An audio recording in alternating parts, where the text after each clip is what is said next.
Hello everyone, Squee here. I know this has been a long time coming. There's been a long break on Ardenfell episodes, mainly because I needed to do this, and I've just had so much trouble finding time to get this done.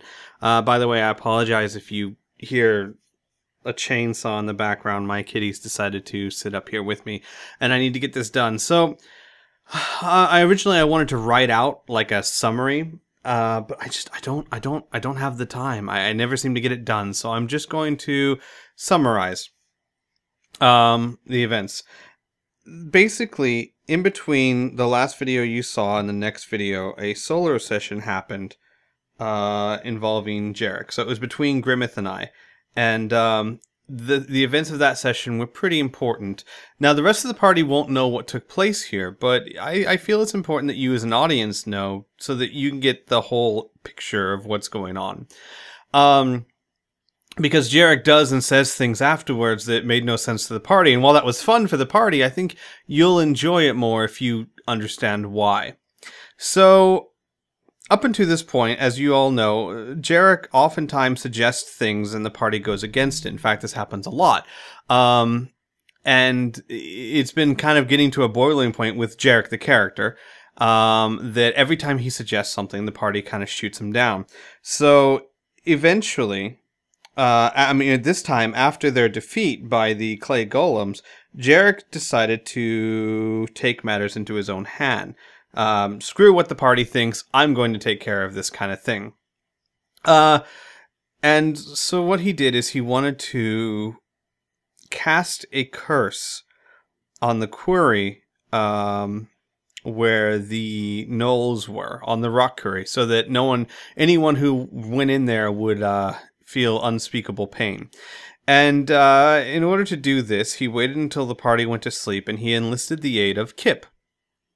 Because he would have done it on his own, but he needed help and he didn't know who else to turn to, so he enlisted the aid of Kip, young, impressionable Kip, who agreed to help him because Kip just likes helping out and thought it was fun and adventurous. So what happened was Kip agrees to help Jarek out, and they sneak away during the night, and they get to the camp. And they decide the best course of action is for Kip to fly low over the encampment while Jarek holds on, and then drop Jarek off into the rock quarry below, thus avoiding the guards and the walls and everything. So Jarek actually holds on to Kip's neck for dear life as Kip glides into the sky and literally glides low over the settlement. And Jarek drops at the right time, lands exceptionally well, exactly where he intended on one of the roofs, and as quiet as a cat, believe it or not, for his frame, manages to make his way to the rock quarry below. So he makes his way to the center of the quarry, undetected, and begins to perform his ritual. At which point he manages to evade detection while the ritual's taking place rather expertly, and the ritual is cast without a hitch. It works perfectly. The entire rock quarry had a ritual cast upon it to where if anyone walks into it that is not undead, they will experience extreme pain and withering sensations. It does no physical damage to them, but for all intents and purposes, they don't know that. They feel like they're suffering from excessive pain. And the ritual is a fairly permanent thing, so it makes the rock quarry all but unattainable. And successful in his endeavor, Jarek leaves the encampment. However, he does draw the attention of guards as he is leaving, and he tries to make his escape, and as he does so, when he's outside the encampment and running back towards the jungle, he is stopped by a voice that is somewhat familiar. And on top of the wall, he sees the lich that the group ran into in the town where the zombies were created. The lich that was working with Cellar. And the lich floats down to the ground and calls to him by name. and says, "Oh, so it's you, Jarek," which of course confuses and freaks Jarek out a little that this Lich would know him by name. And they have a short conversation where the Lich teases him and calls him the Lich King's little pet. And Jarek is angered by this until the Lich tells him, or actually questions him, about his arm, his skeletal arm. He asked Jarek if he never considered what that arm was and what it meant. And the Lich proceeds to tell Jarek that his left arm is actually the arm of the Lich King himself. And that the Lich King survives for eternity by periodically taking over younger and fresher bodies as hosts. And in order to ensure that a body is a right fit for him, the Lich King will often give the body a piece of his body, of his own skeletal frame, to see how the body reacts to it. And that Jarek's left arm is the arm of the Lich King's, and the fact that he is still alive means that he is a compatible fit, and that the Lich King has his eye on Jarek as his next replacement. This undeniably freaks Jarek out. It shocks him to the core to know that the creature that he hates above all else is looking to take over his body. And it obviously has a really deep effect on Jarek and shakes his confidence. Not to mention the fact that the Lich King standing before him is just not exactly a weak opponent. The Lich, however, says that he is not going to hurt Jarek despite whatever Jarek has just done, because he's not sure how the Lich King would react to the Lich killing his next body. However, he does warn Jarek that if he continues to intervene, the Lich might not have a choice. And after which he departs. And Jarek turns around to find Kip whimpering a few feet away. Kip trying his best to remain still and undetected in the presence of this very awesome undead. And the two kind of quietly go back to camp. Kip having heard everything that transpired, Jarek not wanting to talk about it, as he ponders what this actually means. And as they got back to camp, Kip asked Jarek if he was okay. And Jarek responded that no, he wasn't, and actually hugged Kip for support. And the two kind of sat there and shared a tender moment, especially considering this is Jarek. After which Jarek again made Kip swear that he would not speak a word of this to anyone, the party, his mother, anyone. He also then went on to explain that Kip,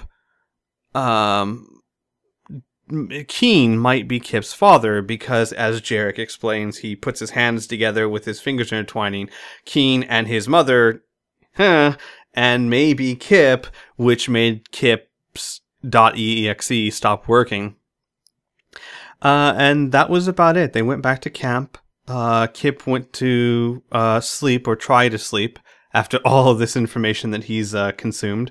Jarek sat there and pondered the events of the evening, and it's fair to say that it obviously and understandably shook him to his core. So that's what happened. I wanted to get that out there. I really wish I hadn't have lost that. It was like 40 minutes of really good roleplay, but it's gone. And I felt that it would be best for you guys to understand what happened, because the events that are going to take place after this, everything Jarek does, he does in a sense of knowing what's going on now, having a better understanding of what could possibly be his future. And I feel that you as the audience will enjoy this better if you also understand it. Keep in mind that the other players have no idea this took place. So not just the characters, not just Pearson and Finn and Cole, but the actual players, Inferno, Kriana, and Piff, and Byrne, they have no idea this took place. So keep that in mind as we go forward.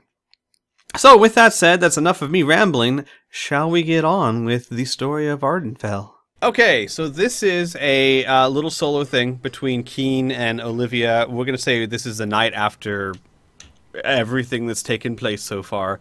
They kind of go off to have a private chat, which makes sense because there's a lot of explaining that might need to be done, etc., etc. And, obviously we wanted this to be part of the series. So it's just me and Byrne, and we're going to play out that scene however that goes. Mm-hmm. So, Byrne, I'll let you start it off. So, you're a dragon. Yeah. I know that's kind of awkward. Not really. So, Really. yeah. What? I'm Keen. from the Freelands. Keen. We're open about What? You are an impossible man. Any other human on the face of this planet would have found out that the woman they were with for years was a dragon, and they would freak out, and you're acting like I just told you that I bought a new dress. What? Dragons are cool.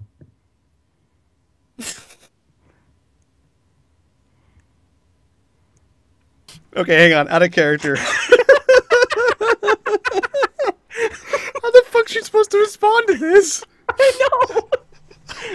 Hey, I definitely have not been thinking about this for the past 3 days. Give me that damn break. All right, hang on. Let me get back into character. It's all in the voice, you know. All right. Mm-hmm. Keen, I'm sorry that I left the way I did. But when dragons summon you back, you don't exactly say no. Mm. Look, I know that you think it's cool that I'm a dragon, but I thought that what we had was a dream. And I probably should not have started it. Keen's gonna start looking sad. Okay. Hang on. Okay, hang on. Not awkward for me. I'm good. All right, here we go. Olivia will reach out and put a hand under your chin and tilt it up and say, "It doesn't mean that I'm... Look. Mm-hmm. I have a son now, as it were, and the world has gone to hell. But... Mm-hmm. Oh, gods, this is too difficult. I need to help my people. After that, we can talk. But save it for until then. Okay. Also, you should know, Fang wasn't my choice. I figured as much. And I want to ask something that I don't have the right to ask. Go for it. When the time comes, I plan to murder that monster. And I would like your help. Of course. You have my bow. She smiles. Sorry. She smiles and pats you softly on your cheek. And then starts to walk away and then stops. Oh, Keen. Mm-hmm.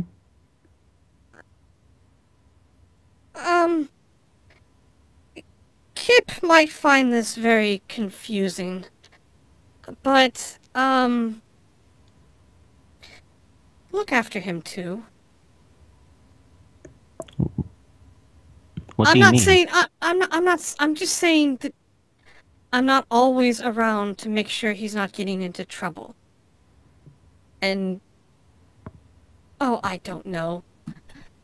And Olivia blushes and just walks away. Okay. All right. Are you just going to let her walk away? Are you done? The conversation's over?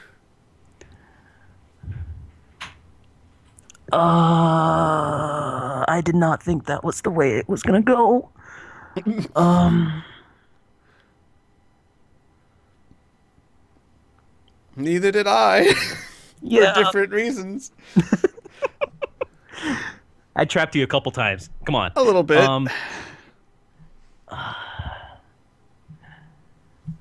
No, no, he'll go and catch her hand. Oh, okay. Yeah. Before she walks off. All right. Mhm. She turns around and looks at you, a little surprised. Wait, there's something I've been meaning to give you. And he's going to take off his necklace that has the ring on it. When you try and take it off, she'll actually put a hand over you and stop you. And, No. Keep it. It's...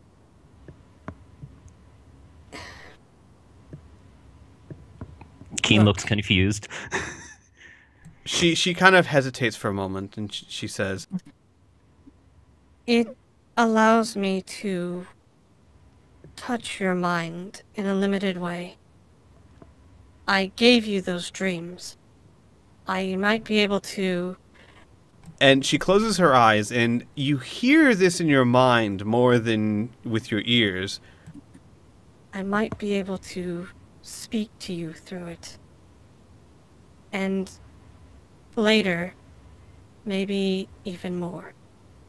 Keep the ring. It's my Okay. gift to you. Then can I make one request? Of course. Please don't put me through that again. I can't handle that vision that you sent me. I'm sorry for that. I didn't know anyone else to turn to.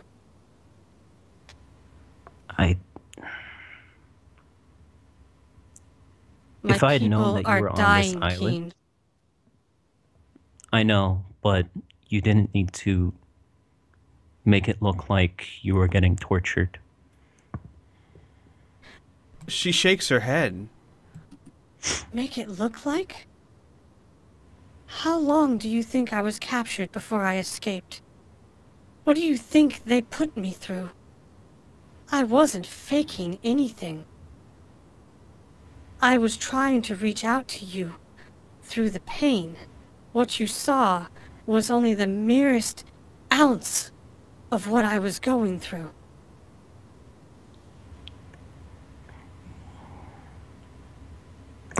Keen will try and hug her Aww. and say softly, yes, and say softly, I'm sorry. She'll let you hug her. And then she'll sniff, and then she'll push you away. We can't. Not now. There's too much. I know. Later. Then Keen will start walking off. All right, we'll go ahead and end that scene there. And everyone goes back to the camp, and you find everyone dead. No. All right, and then, yeah, so this has just been a little solo thing. We might do these from time to time with all sorts of characters. Basically, anytime a character wants to have certain conversations that should be handled privately, or just we don't want to take up session time with it or whatnot. So expect these kind of things from time to time. So, all right, then. Back to your regularly scheduled whatever. Bye. Start recording. I trapped you a couple times. Yeah. That was pretty good. All right. So we're back. Before we get this session started, I do have an important announcement to make. I have kind of mentioned this. I am going to go over it again so that you are all well aware. I am adding a new feature to hopefully encourage more role-playing. Not that you guys are not excellent role-players, but to encourage more role-playing in the categories that you guys don't typically role-play as much in. Which is combat. One of the things I love the most is when you guys, and Pearson and Jarek are really good at this, and Piff is too from time to time, when you don't just roll the dice and say you did damage. You describe what happened. You go into detail of how you did the damage, because it makes it more just enjoyable. It makes it way more enjoyable than I rolled a 20 and did 17 points of damage. So that and interaction with your magical items. Your magical items are alive. They are sentient. They have personality. Some of them, if you choose, can even talk to you like a person. And they're supposed to affect you. And that is one thing that almost no one utilizes. So, in order to encourage such things, I am enacting the rule of fate points. And what this basically means is very simple. If I feel that you did a particularly good roleplay, and not just for those two things, but really for anything, if you did a really good roleplay, or I feel that you are consistently trying to roleplay in these areas well, I will give you guys fate points, and fate points can be cashed in at any time for 1 automatic reroll. You can only use 1 per battle, so you can't just have like 5 fate points and throw them all out at a boss fight. But it counts as for any kind of reroll. That means attacks, that means defense, that means damage. It means anything that you could reroll, you can use a fate point to reroll if you have one. So the idea is so that you like, for example, let's say you don't want to interact with your magical item. It's not really going to hurt you, but there are incentives to do it. Everyone understand? Yes. That's like great. incentives. Yes, incentives are always... What if I use a voice modulator for my character? Why are there 3 Jareks? Do I get constant fate points? Why are there 3 Jareks? Yeah. I don't know. I don't see 3 Where? Jareks. There are 3. I see 1. There's 1 on the map, and there's 2 on the And side. then 2 on the side of the map. Oh, I can't see. I don't see the side of the map. I thought one of them was going to be in I all of see your it too. hearts. It's- Okay, well, there's only 1 for me. It's... Oh, yeah, meaning of 'cause you have Jarek. to There's have a another certain Jarek. Zoom in. Oh, really? There's No, another it's not. Jarek. Yeah, you have to very soon. Oh, you're at max. Okay. Oh, I felt They're special. multiplying. I Oh felt my like I God. was a saint where I could only see what God could see. What But- God would do that to you? I'm a saint of Ardenfell. Also, we have a bit of a situation. I can't actually reach Finn anymore. I got Finn. Because So you're off somewhere else. You're gone. Thank There you. you go. There you go. There you go. All right. So, obviously, when last we left, or actually, I'll say this: when we start this session, it is going to be the morning after the ship incident, where everyone retreated, went back to the lean-to, and you guys all crashed for the night. And we're going to start the next morning. And I'm going to put this out right up front. Because you guys are at such a unusual point in the sense that you could really go 100 different ways, I have some planned things, and I have some I don't know what the hell they're going to do things. So if I have to stall for a bit of time, depending on your choices, just bear with me. But we'll get it done. And I'm going to actually just open up the floor to you guys because, again, I don't have any idea where you're going from here. It's okay. Jarek is sitting outside of his tent that he pitched in his folding chair, and he's juggling candy this morning. See, when the gnomes had their whole feast thing to celebrate, Jarek didn't eat, but he took gnome candy. He's got to keep his mage hand sharp, yo. I see. Oh. Juggling candy. Yeah. Pearson can't not see that, so... Finn cannot see that either.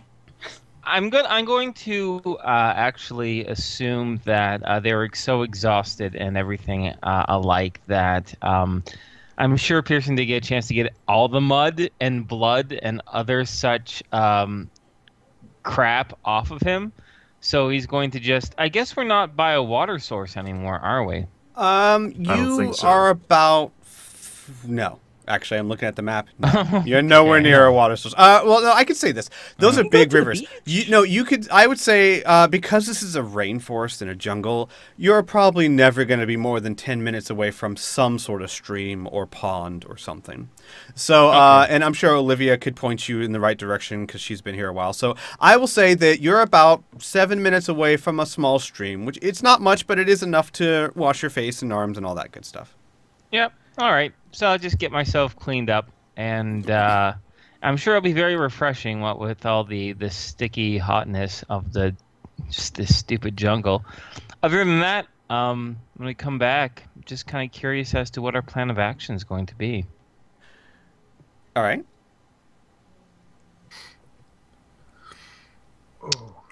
While everyone else is deciding, I'll be right back. Any Yeah. of the candy? Excuse me? Is Jarek gonna share any of the candy? No. Finn goes up to Jarek. Are you gonna share any of the candy?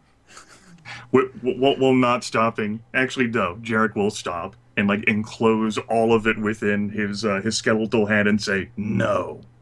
How come? You should have taken some when we were with the gnomes, I ate it all, Jarek. Come on, help a buddy out. and I didn't eat any of mine."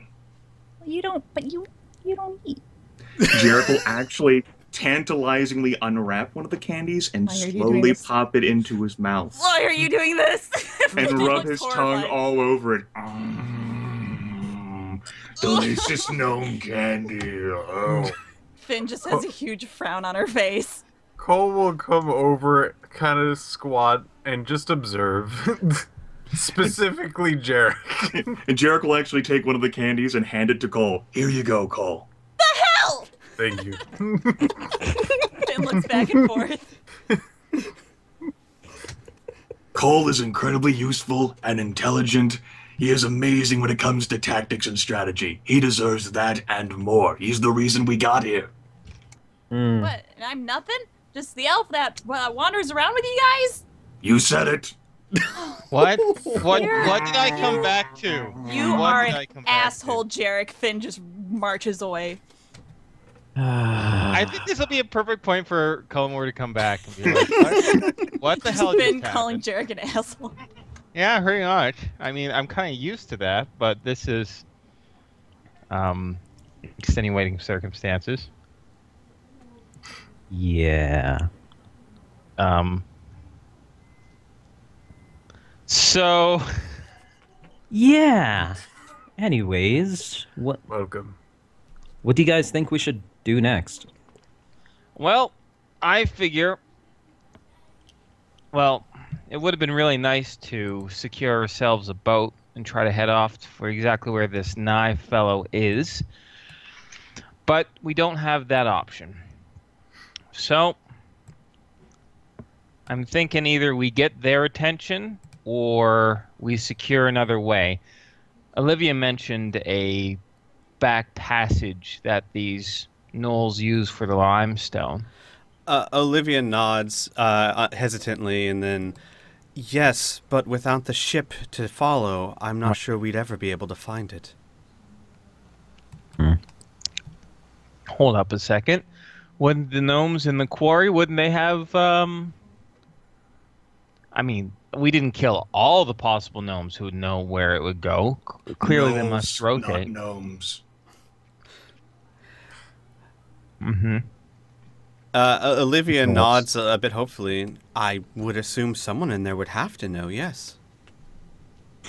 Well, Jerky said, "Didn't we disagree on this whole idea of attacking the settlement on account of the fact that there's too many gnolls?" who says we have to attack them? They still have to go back to the ship that's destroyed. I say we ambush that party. Yeah. Start asking questions. We can try. Assuming that Nye the experimentalist hasn't had a way to communicate with them after we were spotted, or Olivia's transformation hasn't already sent ripples across the island. Olivia looks around and then says a little hesitantly, I think if they knew I transformed, Fang would already be here. Jerry goes, Exactly. and I think that the experimentalist could easily see through his golems. That is how he first spotted us. I think you should give us an actual plan of action then, Jarek. What do you think we should do? Jerry goes, I think our best chance is to actually proceed towards that citadel. I'm thinking that the best course is to completely upend the entire island and infiltrate it using the power the gnomes have given us. True. That sounds like an Interesting idea. Maybe not directly attack it, but at least observe it directly, learn guard patterns, and then push forward. Nye the experimentalist, and he shakes his head. I think we have to assume that all of the lieutenants can communicate with their master as well as each other.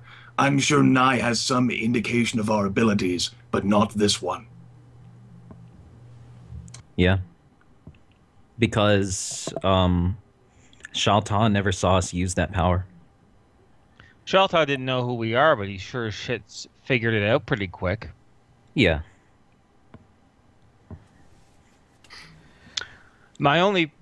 The only thing is I'd warn is that this Nye guy, whatever how those clay things were, they were hard as fucking nails. Who knows what else that he has going on in there, and whether that place is filled with these types of things. We are going to have to do quite a little bit more recon before jumping in. And I don't know how you expect to do that. If our attempt is to approach using the gnome's power and sift through the earth to pop up in there, I mean, once we're in there, then we're pretty much committed. How do you expect us to do recon? How do you expect us to do intel? Jerick says, I don't know, but I do know we can learn more on our own, perhaps by capturing and interrogating anyone who's there, then asking those gnolls what's in there. I doubt the gnolls who work the quarry. They will undoubtedly know how to get there, but they don't know what secrets lie therein. That's true, but how to get there, first of all, is a good idea. Second of all, Nye already knows we're here, so why don't we capitalize on that information? Let's just find ourselves a gnoll, kidnap him, bleed him for as much information as we can get, and go from there. He already knows we're here, so we have no loss of them running and reporting it to him. Right, he already knows we're here, so we're at a time disadvantage. He's the experimentalist for a reason. He created gnolls that nearly eviscerated us. We don't have a luxury. He didn't create gnolls that nearly eviscerated us. He created something else. That had to be ships. Golems. Regardless, I think it's not going to take very long. Not even a day, half a day, maybe even a quarter of a morning if we get there pretty quick. It doesn't take very long to make a gnoll talk, as we found out on the ship. But that's just my idea.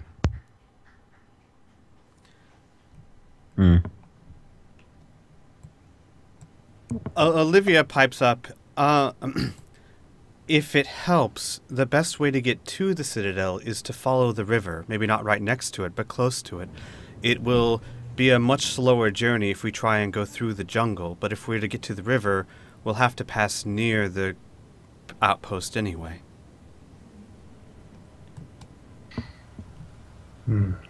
Well, I'm not quite sure about our plan of action, but my favorite idea thus far is sabotage. We just need to figure out what the heck limestone is used for. Well, he was already throwing a hissy fit, saying that, we already disrupted one ship. Well, you want to sabotage this entire quarry? That sounds interesting. The source itself. They're trying to accumulate all of this for what? They're either making something out of it or using it as a fuel. Hey, listen, we don't need to know what it's for. All we have to know is that Nye thinks it's important. If he thinks it's important, I say we screw with it. Absolutely. But I was hoping that we would give it something else that might take it out on its core. You mean like add something to it? It's stone, Cole. Well, if it's done through magic means, usually Oh, you want Jerick to fuck it up. Well, there was that idea of us possibly like blowing it up that Jerick had before we left last night. Jerick says, look, I don't know how to degrade the quality of limestone, so that's inert and useless, and I don't have any explosives. Wasn't the idea suggested by Cullimore that the quarry, that's the only ship, they can't deliver any more limestone, that's enough sufficient time to do whatever it is we're gonna do, while the experimentalist is distracted by the lack of limestone, right? Yes, my thing was, maybe I didn't word this correctly. What do I use? Alright, so they're trying to make something, and they're using limestone. If we give them something else other than limestone, that might mold it into something that is undesirable, or even might backfire. So you want us to develop like a fake limestone which we deliver, and then the experimentalist or whoever falsely uses in his experiments or whatever's being done with the dragons, and hopefully derails what's being done. Fake limestone, probably not. But it would really help to know what they're using this for. The problem with that is the experimentalist knows we're here, and we've sunk the ship.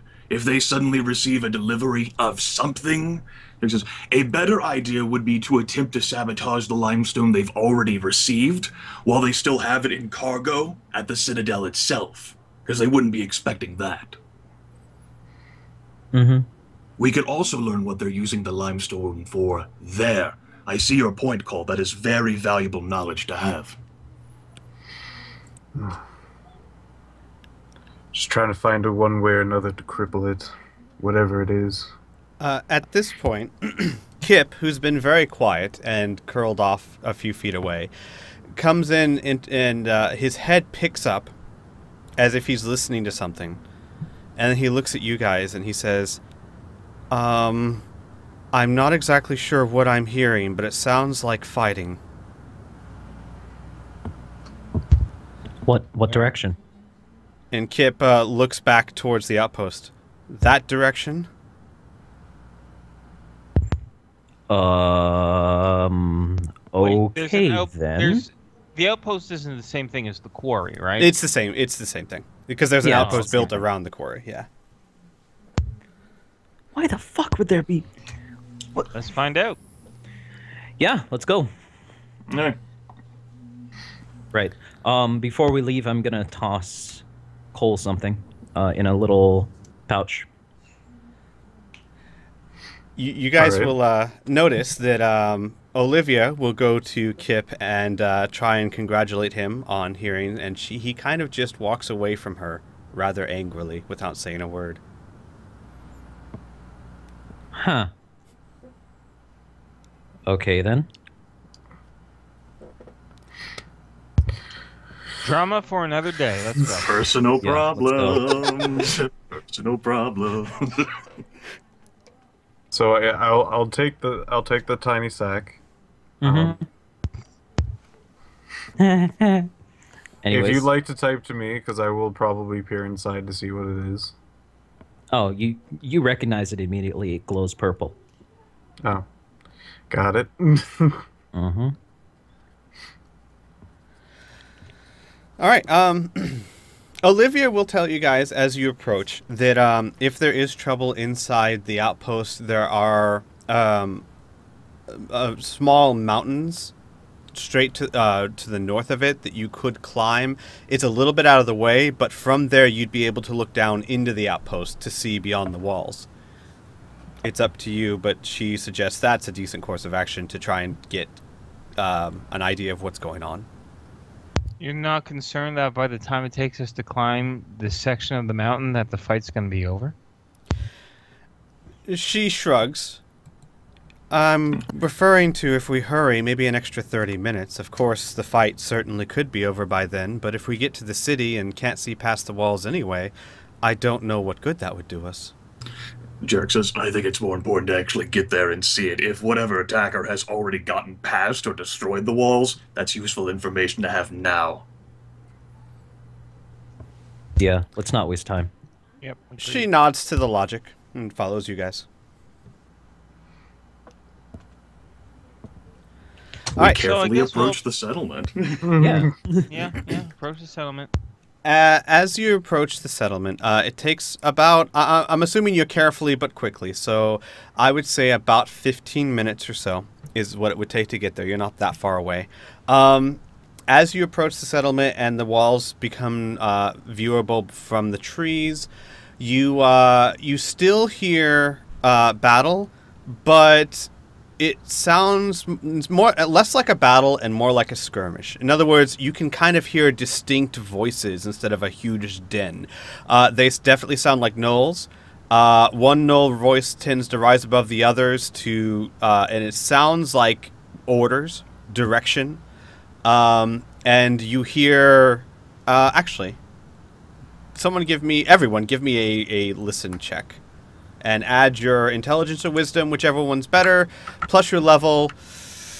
I don't know if there's any backgrounds that help you hear better, but you're welcome to convince me. That's fine. Would tracking be a thing? I think, put about half your tracking, because, I think that you would learn to listen for things. Sure. Woo! Oh, Finn. Wait, listen, Finn. Yeah. Finn's distracted by candy. Yeah. Finn doesn't give any fucks right now. All right. Though she never does. Pearson and Keen, and from the way Kip is cocking his head, apparently him too, you can hear one very clear command. It seems to come from a golem. I mean, from a gnoll. The gnoll that seems to be directing orders, and you hear very clearly, "Surround the golem. Take it down." What? Jarek looks at Keen. What? Apparently they're fighting a golem? Jarek lifts his brows. Yeah. They want to surround it and take it down. If I had to guess, the assumption is the ghouls never really liked Nye, and I guess he's using the golems now to maybe transport what he wants. Goodness knows they might be strong enough. Jarek says, that was some very quick reaction. How far is the Citadel? Jarek looks across the jungle at where the Citadel was pointed to him. Hold up a second. You know that we left the caravan already that was unloaded, and those golems came in crates. It wouldn't surprise me if a couple of those got inside the quarry. Yeah. That's very reasonable. As you guys, I was gonna say, are you still kind of moving towards the outpost, or have you stopped at this point? I think we would have stopped. Okay. Yeah, we would have stopped. I would have stopped. All right. Why would Nye attack the gnolls? I imagine the gnolls failed him, and as such, he's enacting another plan to... Jarek shrugs. But they're the Lich King's servants. Wouldn't the... Lich King and Azael don't necessarily work on the exact same board, I'm assuming. Besides, let's just take a listen. If it looks like the gnolls lost, then so be it, and we can take down the last golem. If they beat the golem, then we can count that as a victory and head back to our original plan. How about this? We can help them, and they might be gratitude enough to answer a few questions. Jarek vehemently shakes his head. All right, then. Okay. Know something about gnolls, do you, Jarek? Yes. Okay. He did state last time that they were servants of the Lich King, and yeah, I'd rather not. I'd rather not deal with them at the moment. Let's just listen. Right. Yeah, let's get a little bit closer and listen. Yep. All right. As you get closer to the outpost, you do see that the front gate has been completely bashed in. And I'm not taking you to the map yet because I'm not sure if I haven't hidden things. So Jarek says, "There goes that idea of the golems having snuck in through crates. The gate's broken from the outside in." They could have bet. Do we know it's from the outside in, or are you just making an assumption? I don't know, do the pieces of the gate look like they've been caved into the settlement instead of caved out? It's actually kind of hard to tell. It looks like it's partly twisted in and twisted out. It could have kind of been from either direction. Okay. All right. As you guys get closer, I'm not gonna make you roll again because you're getting pretty close. The settlement is not that big. It's about 300 feet across and about twice that wide. So you hear very clearly as you get closer the gnolls speaking. It looks like battle has died down. And you hear very clearly, again the same Knoll, how many are left? And you hear slightly less, I guess, commanding. Only 5 of us, sir. They killed the rest. And then you hear a pause, and then you hear, okay, we secure the settlement. The Lich King needs this quarry protected. We will protect it. And then you hear another Knoll say, but we can't go in, it's useless. And then the commander says, silence, we have our orders. I assume the experimentalist will be sending another wave. I don't know how we're going to stop it, but we will find a way. And then it kind of devolves into lower mummers that you can't hear.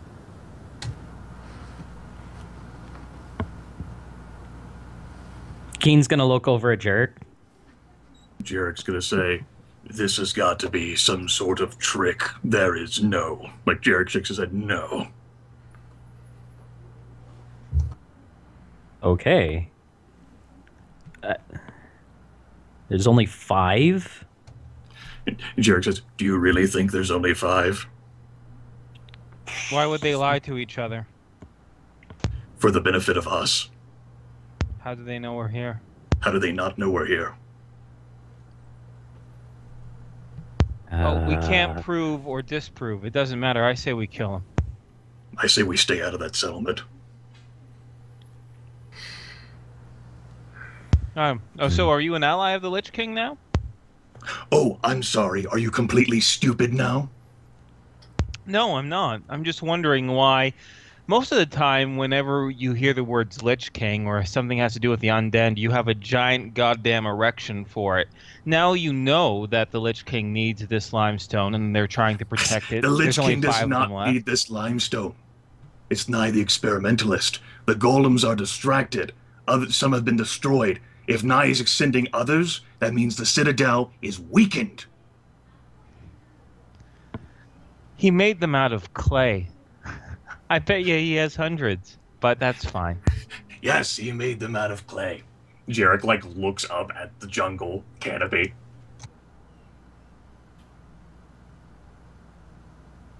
Cole, what do you think?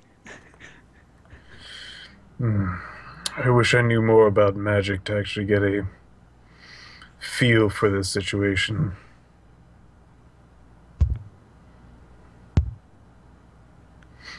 Finn? Finn looks up. She was scratching Baby Junior. What are we talking about? What's up? What's going on? Never mind. Let's... You want to kill some gnolls, Finn? Finn kind of shrugs. She's sweating profusely and, not looking too happy, but she gives you a thumbs up. Okay.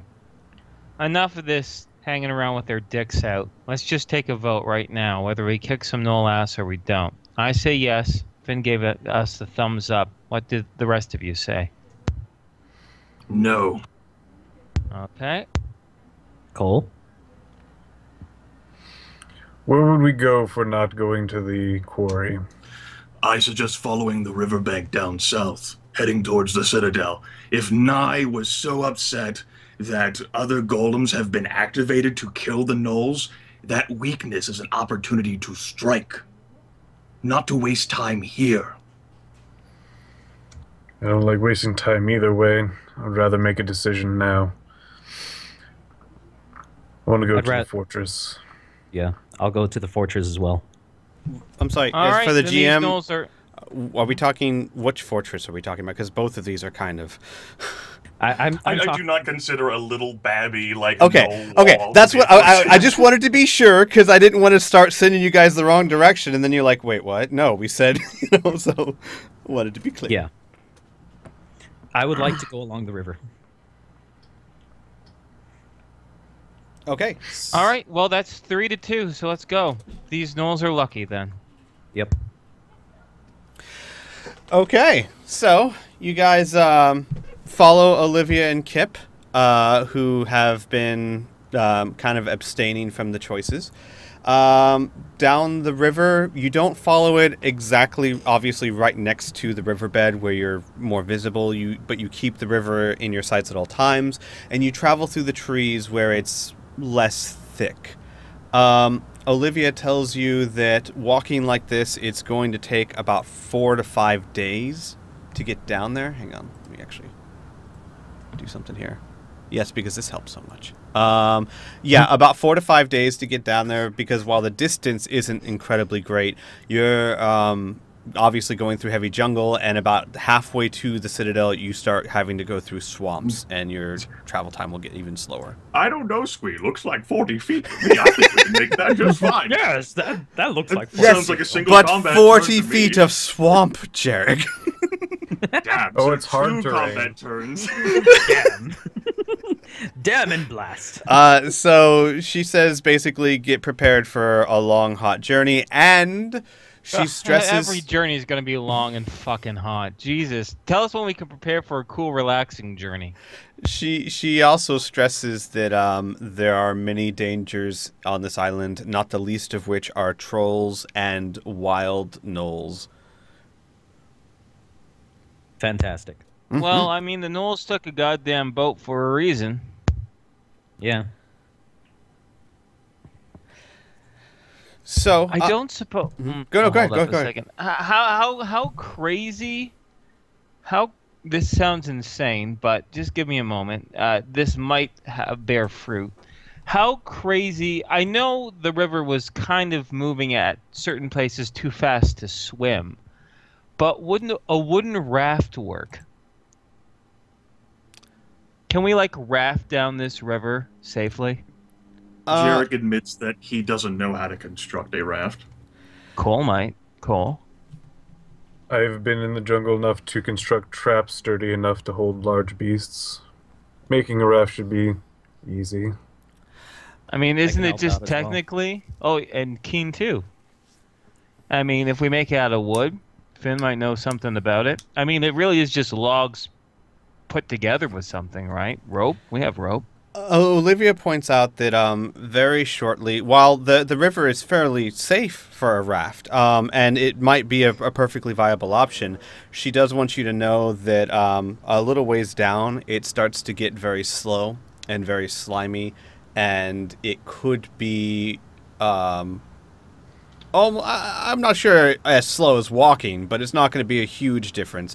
It might be safer, it might be better, it's kind of up to you guys, but it's not going to be a swift journey. Oh, no, I'm not talking about swiftness. I'm talking about safety. I mean, last time I checked, trolls and ogres don't live in the river. Yeah. She cocks her head and she says, "You don't know much about trolls, do you?" No, just what I read in books, but I'm considering that, I'm assuming they have 2 arms, 2 legs.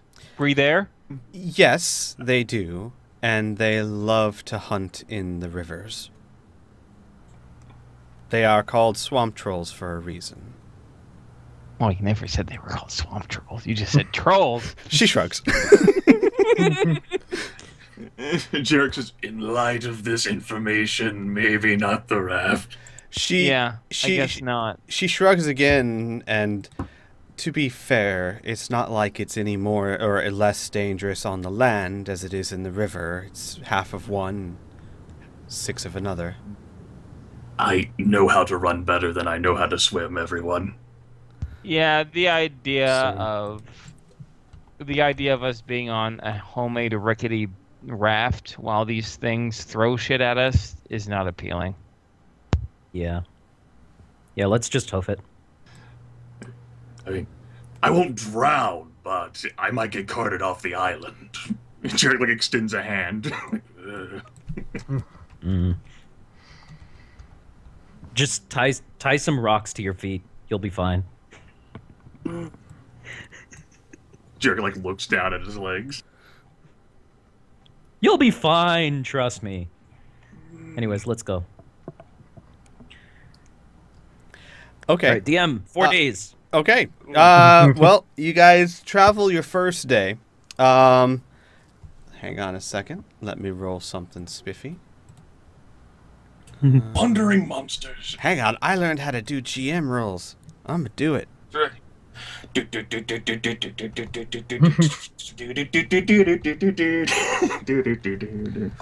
This fucking art. It didn't work. It didn't work at all. You need to put So this. all that shit you Yeah. said. Wait, what? Yeah, you put the slash in front of the GM. Oh, Yeah, that. I was close. I know how to do GM rolls. Herpider, I know how to do GM rolls. Oh, look at that. 18 golems, you know.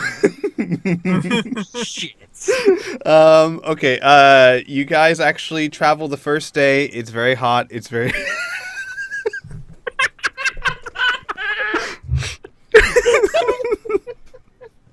I don't know. Is that a successful roll? I don't... Oh no, it's a D30 though. I don't understand. You guys, it's a hot day. It's full of insects, with one notable exception being Jarek. They seem to leave him alone. And Kip. They don't really bug Kip either. But other than the insects, you're not really assaulted by much other than foul stenches. However, as you travel further and further into the day, it starts to get less like a jungle and more like a swamp. The ground gets very boggy and then muddy. The trees start thinning out and becoming sickly, I guess is the best way to say it. The river actually goes from a murky blue to so green and full of algae that it looks like a soup. And it flows very sluggishly and slowly.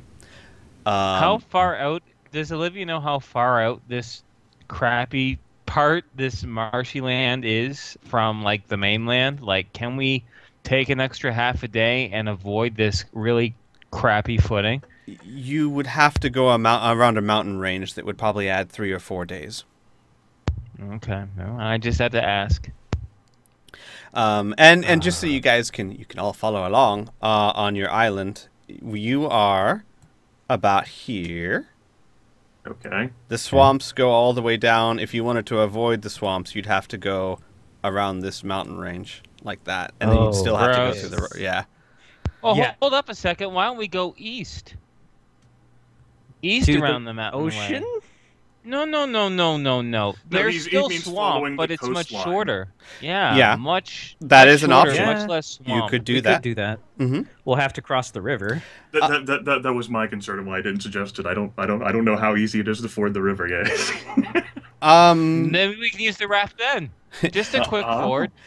Should we wait for improved weather conditions? Can we caulk Whoa, it? Can whoa, we pay like wait an up a Indian second. 3 cents a clover? Whoa, wait a second. We have 2 dragons.